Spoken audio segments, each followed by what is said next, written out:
नमस्कार मैत्रिणींनो, सर्वप्रथम तुम्हा सगळ्यांना वटपौर्णिमेच्या खूप खूप शुभेच्छा। मी आत्ताच वडाची पूजा करून आले आणि नंतर मग हा व्हिडिओ मी शूट करायला इथे घेतलेला आहे। खरं तर मध्यंतरी गेले 15-20 दिवस माझ्या चॅनलवर एकही व्हिडिओ अपलोड करू शकले नाही मी, कारण मी आजारी होते। परंतु आज वटपौर्णिमेच्या शुभ मुहूर्तावर मी ठरवलं की आपण आता नव्याने सुरुवात करू। काय होतं, मध्यंतरीच्या काळात जर तुम्ही असं व्हिडिओ अपलोड करायचे ठेवलेत किंवा करू शकला नाही तर त्या गॅपमुळे थोडासा कॉन्फिडन्स पण लूज होतो। तर आज माझं थोडंसं तसंच झालेलं आहे, परंतु मी म्हटलं की सुरुवात आपण करू, पुढे काय होईल ते होईल। तुम्ही मला साथ देणारच आहात याची मला खात्री आहे। आज मी तुमच्यापाशी एक लहान बाळाचं दुपट्याचं डिझाईन शेअर करणार आहे आणि ते दुपट्याचं डिझाईन काय आहे हे तुम्हाला मी प्रत्यक्षात जेव्हा मी शिवेन त्यावेळेला सांगणार आहे।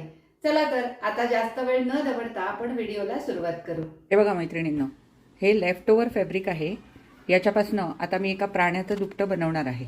तर त्यासाठी मी आता चौकोन आधी काढून घेणार, आवश्यक ते त्रिकोण पण काढून घेणार आणि याला मॅचिंग म्हणून मी हिरव्या रंगाच्या कपड्याचे पण चौकोन आणि त्रिकोण काढून घेणार आहे आणि त्यानंतर मग हे दुपट्याचं डिझाईन मी तुमच्यापाशी शेअर करणार आहे। बघा मैत्रिणींनो, मी आता एका प्राण्याचं दुपट्याचं डिझाईन तुमच्यापाशी शेअर करणार आहे।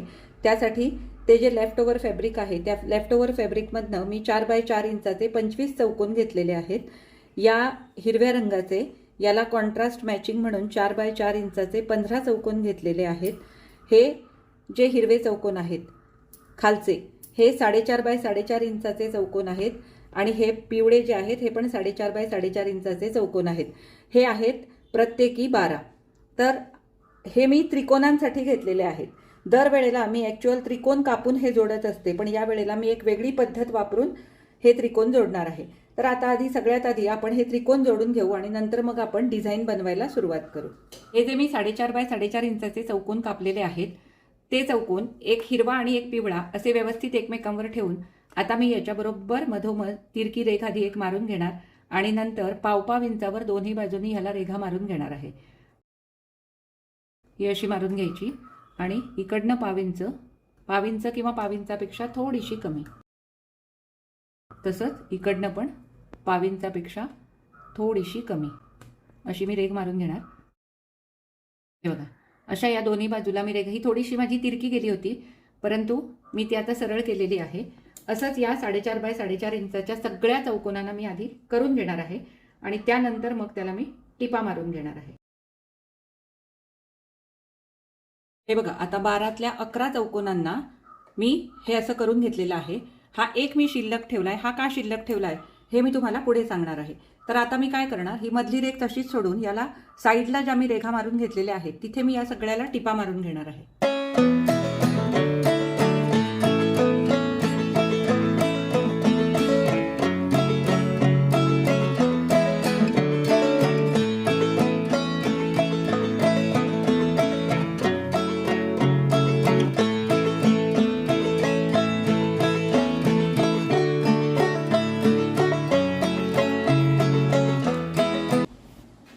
आता हे सगळे मी व्यवस्थित इस्त्री करून घेतले।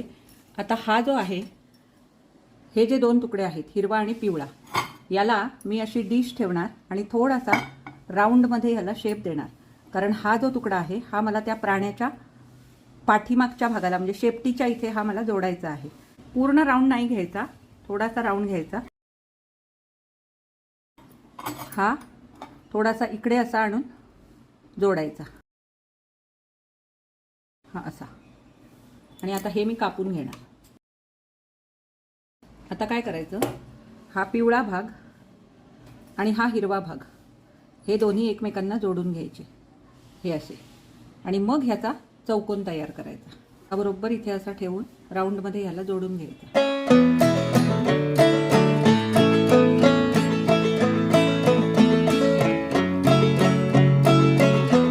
हा असा जोडून घेतल्यानंतर याला इथे राऊंडमध्ये कट द्यायची तिरकी आणि याच्यावरनं एक दाबटीप मारून घ्यायची। दाबटीप मारून घेतल्यानंतर याच्यावरनं इस्त्री फिरवायची परत। आणि आता हे सगळे जे आपले त्रिकोण जोडलेले चौकोन आहेत ते आपल्याला 4 बाय 4 इंचाचे करून घ्यायचे आहेत, कारण आपले हे जे चौकोन आहेत हे 4 बाय 4 इंचाचे आहेत। त्यामुळे हे सगळे आपल्याला 4 बाय 4 इंचाचे करून घ्यायचे. त्यासाठी इथे मी ही छोटी रुलर घेतलेली आहे. आणि आता आपल्याला कसं करायचं आहे, हे बघा, चारही बाजूने ते 4 बाय 4 इंचाचे झाले पाहिजेत. अशा पद्धतीने ही रुलर ठेवायची. 1 2 3 4, 1 2 3 4 अशा पद्धतीने ही रुलर ठेवायची. आणि हे बाजूने जे एक्स्ट्रा आहे ते आपल्याला ट्रिम करायचं आहे.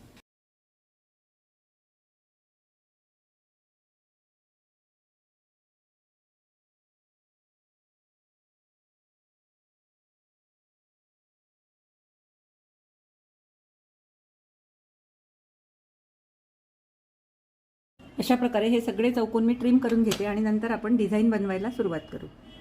हे बघा मैत्रिणींनो, हे आता मी सगळे असे ट्रिम करून घेतलेले आहेत. 1-2 ह्याच्यातले जे चौकोन आहेत ना, ते थोडेसे इकडे तिकडे झालेले आहेत, पण ते मी शिलाईमध्ये ॲडजस्ट करणार. आता मी हे सगळे तुकडे जोडत जाणार आहे, परंतु मी तुम्हाला प्रत्येक तुकडा कसा जोडला हे काही सांगणार नाही आहे.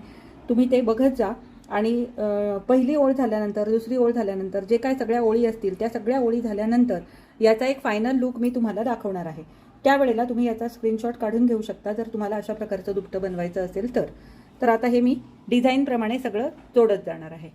हा जो आहे हा मी सध्या वेगळा ठेवलेला आहे, कारण हा मला शेपटीच्या तिथे पाठीला जोडायचा आहे. थोडासा गोलाकार पाठीला येतोय त्या प्राण्याच्या, त्यामुळे हा मी नंतर जोडणार आहे. आता हे सगळं मी ओळीप्रमाणे जोडत जाते. सगळीकडे 1/2 इंचाचं शिलाई मार्जिन.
आता आपण त्या प्राण्याचं अंगाचा भाग आणि वरचा डोक्याचा भाग तयार करून घेतलेला आहे. आता आपल्याला खालच्या 2 ओळी करायच्या आहेत. तो त्या प्राण्याचा पायाचा भाग असेल, तर तो तयार करण्यासाठी आता हे सगळे तुकडे मी वापरणार आहे. आता माझ्याकडे ते पिवळे तुकडे सगळे संपलेले आहेत. फक्त हिरवे आणि हे जे जोडलेले त्रिकोण आहेत हे फक्त शिल्लक आहेत. याच्यापासून आता खालचा पायाचा भाग मी तयार करून घेणार आहे.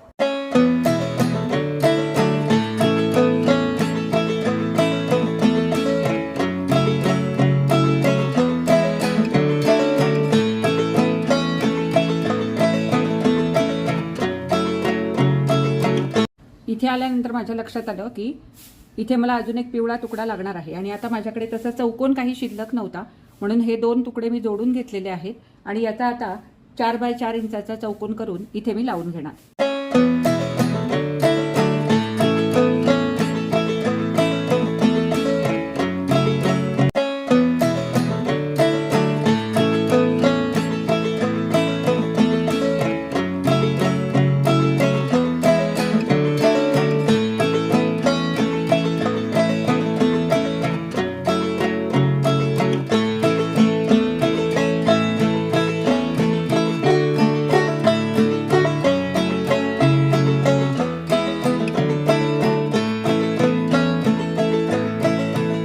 आता इथे या माझ्या सगळ्या ओळी जोडून तयार आहेत आणि ह्या मी एक पहिल्या ओळीपासून शेवटच्या ओळीपर्यंत अशा रचून ठेवलेल्या आहेत. आता हे मी तुम्हाला मांडून दाखवते आणि त्यानंतर आपण हे डिझाईन जोडून पूर्ण करणार आहोत. याचं दुपटं मात्र आपण पुढच्या भागात बघणार आहोत.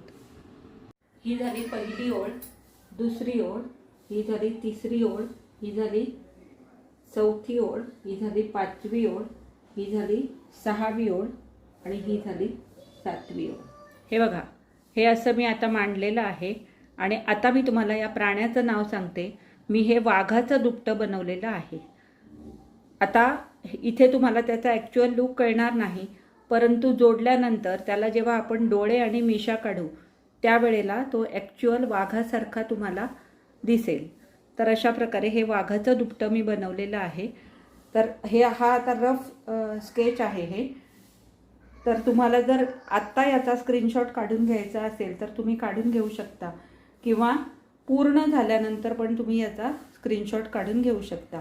आता हे मी तुम्हाला पुन्हा एकदा व्यवस्थित वरून दाखवते, म्हणजे तुम्हाला याचा स्क्रीनशॉट घेणं सोपं जाईल. आता हे सगळं मी व्यवस्थित जोडून घेते आणि नंतर मग तुम्हाला याचा फायनल लुक मी एकदा दाखवते.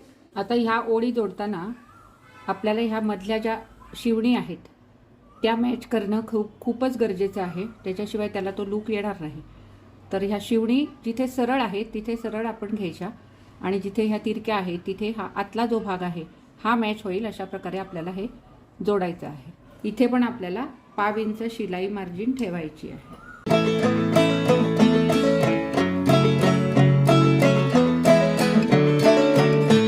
समजा हे कुठे मॅच होत नसेल तर तेवढा भाग आपल्याला इथे दाबून घ्यायचा आहे. आता इथे तुम्ही बघू शकता ह्याच्यामध्ये आणि ह्याच्यामध्ये थोडासा फरक आहे.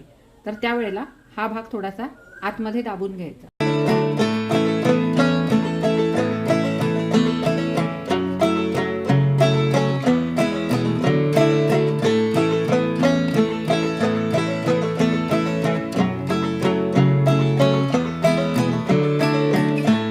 जोडून झाल्यानंतर हे असं उलगडून बघायचं, सगळं व्यवस्थित मॅच झालंय ना आपलं.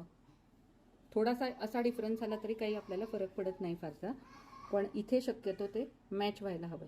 इथे पण हा थोडासा डिफरन्स येतोय, हा बघा. पण हे काय होतं, हे कपडे पातळ काही जाड असे असतात त्यामुळे हा डिफरन्स येतो. एवढा अगदी किंचित डिफरन्स आला तरी आपण इग्नोर करू शकतो, परंतु खूपच जर मोठा डिफरन्स आला तर मात्र आपल्याला त्याच्याकडे लक्ष द्यायला लागतं. आता हे जर उसवून परत करायचं म्हणलं तरी हे जमणार नाही, कारण हे इथे शिवणी बरोबर मॅच झालेले आहेत, आणि इथे मात्र हे शिवण थोडीशी पुढे गेलेली आहे. वाटलं तर हा एवढाच भाग उसवून मी परत हे जोडून घेते, पण इथे आता हे काही करता येणार नाही आहे मला.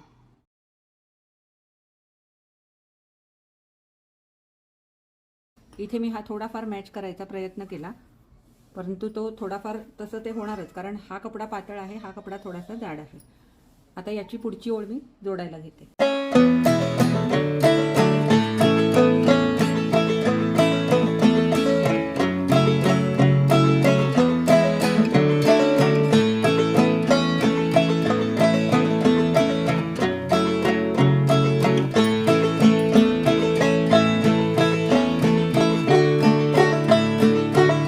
हे बघा मैत्रिणींनो, अशा प्रकारे हा वाघाचा पॅटर्न आता मी तयार केलेला आहे.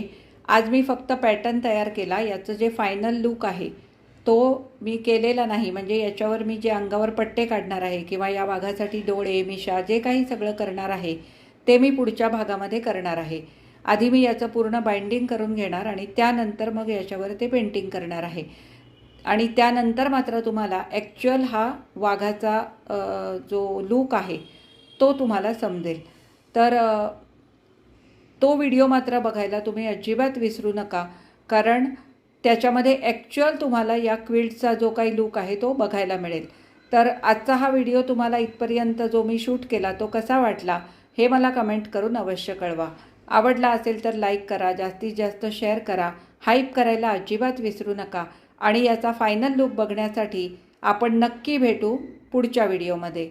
धन्यवाद.